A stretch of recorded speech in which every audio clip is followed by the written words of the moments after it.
This is your host Swapnil Bhartiya, and we are back with our yearly prediction video series. And today we have with us once again Rob Hirschfeld, CEO and co-founder of RackN. Rob, Happy New Year! And as we walk into 2026, how would you define RackN and the problem it is going to solve for enterprises this year? RackN solves a very specific concrete problem for enterprises.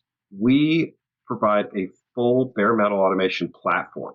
So any company that's running their own infrastructure, which industry calls bare metal infrastructure, we help them do a better job with standardized processes, full lifecycle control, keeping the systems up and running, and basically keeping them at their optimal performance throughout their full life cycle, from the first day they show up on site to the time when they actually have to be decommissioned and moved off site.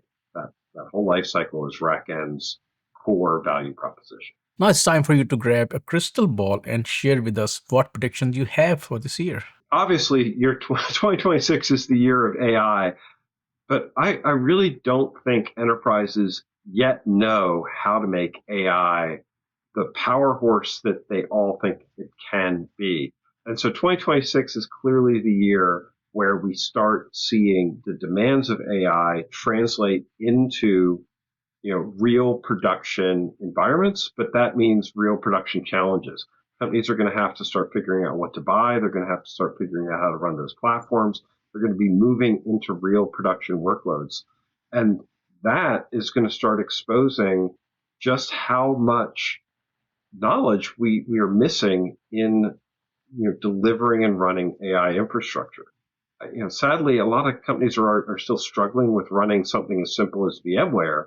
Running an AI workload on their own is much, much higher. But outsourcing that to a SaaS provider where you have to pay by the token, I think we're going to start seeing those costs really adding up. And that is going to present a challenge for these companies. They're going to be stuck between projects that are expensive because they're by token, or expensive because they have to build and manage AI infrastructure. And both of those are going to be very challenging for companies that are trying to really make progress with AI. And simultaneously, they're going to be feeling a lot of pressure to make AI effective and to execute on those AI projects. The next prediction that we have is that as much as people want to leave VMware, they're going to be staying on VMware. The reality that we've seen over and over again is that companies, as much as they are getting pinched by VMware bills, the alternatives, the ease of implementation and the time it takes to implement an alternative to VMware is not practical for most companies. And we are seeing a lot of renewals going through on VMware contracts for companies that desperately at the beginning of the year wanted to get off of them. I predict that 2026 is going to be the year that people really throw in the towel on that VMware renewal cycle, commit to another cycle of VMware operations. But, and this is the critical but on this, I do think companies are going to realize that they're going to have real plans to get off VMware. So there's a reality that sets in on that renewal, and companies are going to realize that they actually have to start a serious 18-month or 2-year cycle to deliver better VMware on their own, because they're going to have to buy new gear for that, and real exits in that strategy. So I think this is going to be a much more practical VMware exit strategy plan.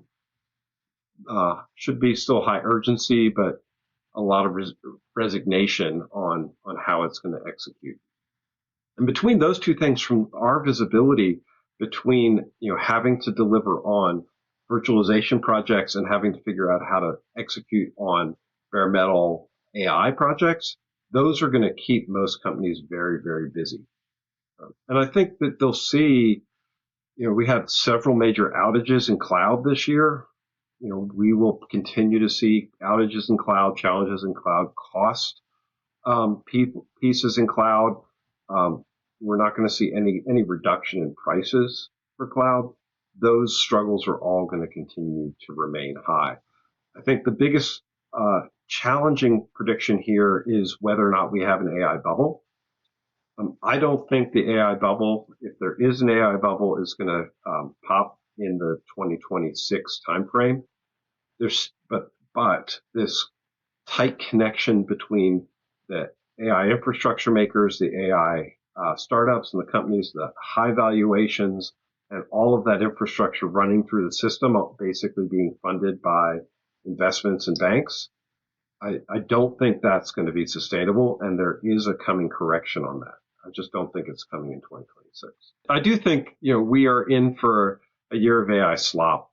And one of the biggest challenges that all of us in the media and content consumption and creation perspective is, these AI models have kept getting better, and being able to understand whether or not the systems, the things you're reading, things you're listening to, if it's legitimate content, I think is going to be increasingly hard. And I'm hoping by the end of the year, we'll have some better indication of what we're doing from, making AI a really helpful research assistant and being able to generate, useful, predictable results out of AI. But I think it's going to get worse before it gets better. What key challenges do you see enterprises will face this year? We see the way AI infrastructure and I'm predicting narrowly within our specialty of AI infrastructure, actually people building AI inferencing or training factories. And what we see with that is the market is shifting dramatically. There's new entrants coming in around NVIDIA, power requirements around what NVIDIA, the new cycles of things that people are building, power restrictions in data centers in general, right? We are entering a place where people are compelled to build AI infrastructure, and the actual infrastructure itself that people need to build, they don't have the power for, they don't have the designs for, they don't know what they're building. The network topology is changing. There's so much going on in this area. I expect that enterprises are going to undertake more projects that fail.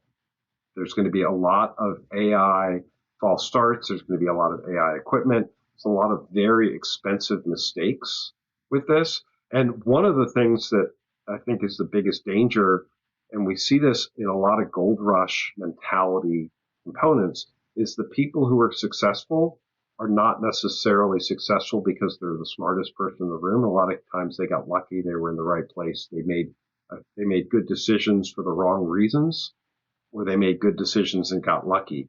And one of the biggest dangers we have in this type of gold rush is people who think that they have the right answers because they hit the lottery. Slot machine came up in their favor that one time.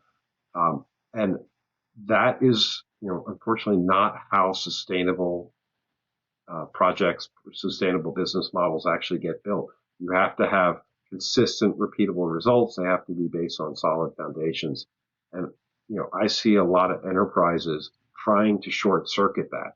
The stakes are so high, the money is so much that they're going to be trying to grab the golden ring instead of going through and getting their foundations and fundamentals right.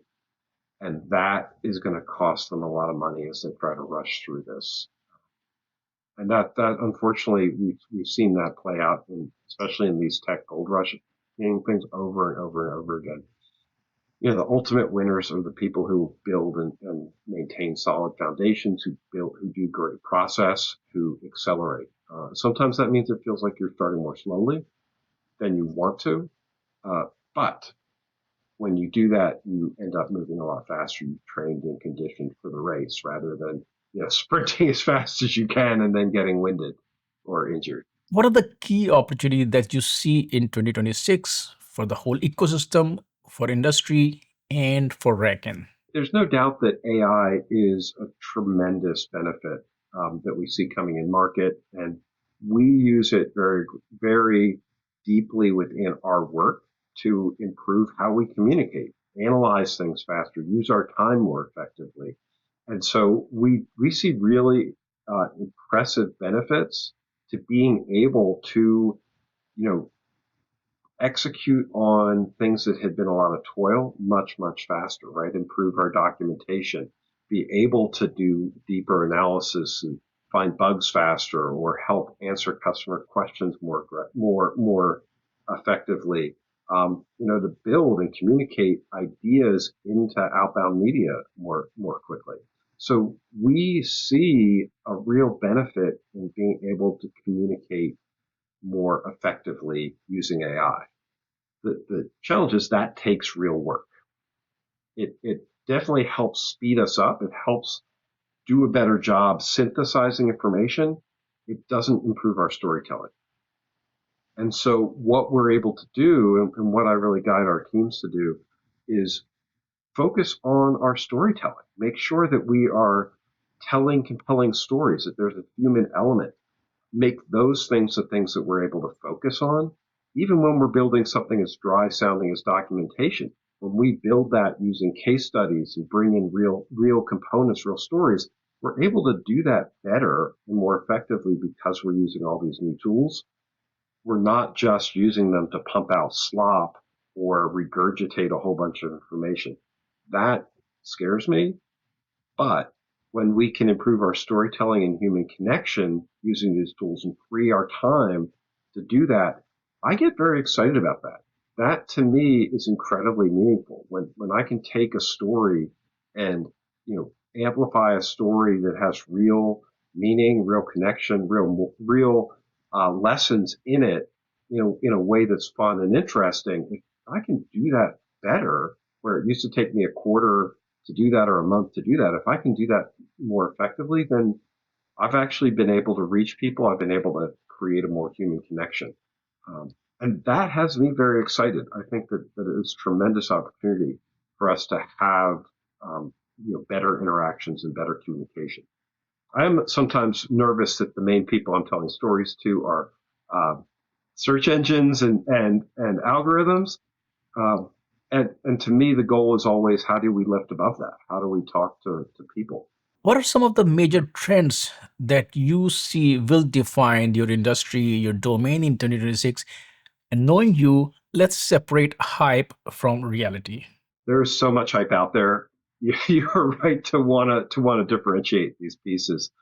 The idea here, we do see agentic operations and using agents as a actual true material benefit for the coming year. And they are so incredibly hyped. It's really difficult to be optimistic about agentic capabilities in the middle of all the hype. We do see, a learning process where we can make smarter agents, where we can bring agentic capabilities into small tasks and use them in controlled ways. That is a key thing that we are adding in to the product that we're exploring. We're working with people on how to do it.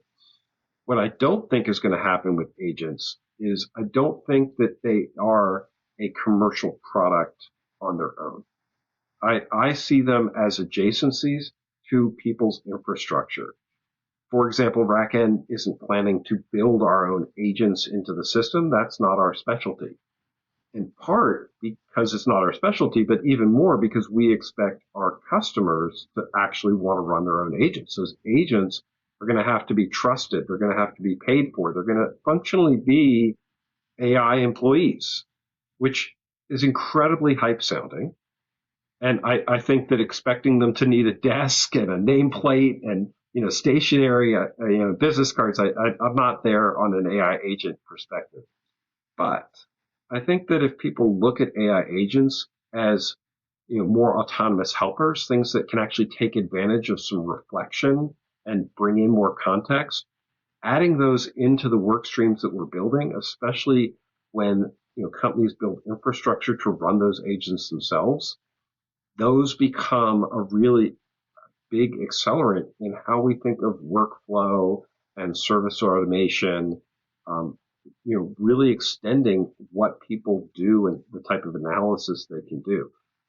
It's going to take us a while to get there, in part because collecting the information and feeding the agents so that they can make good decisions is in itself its own challenge.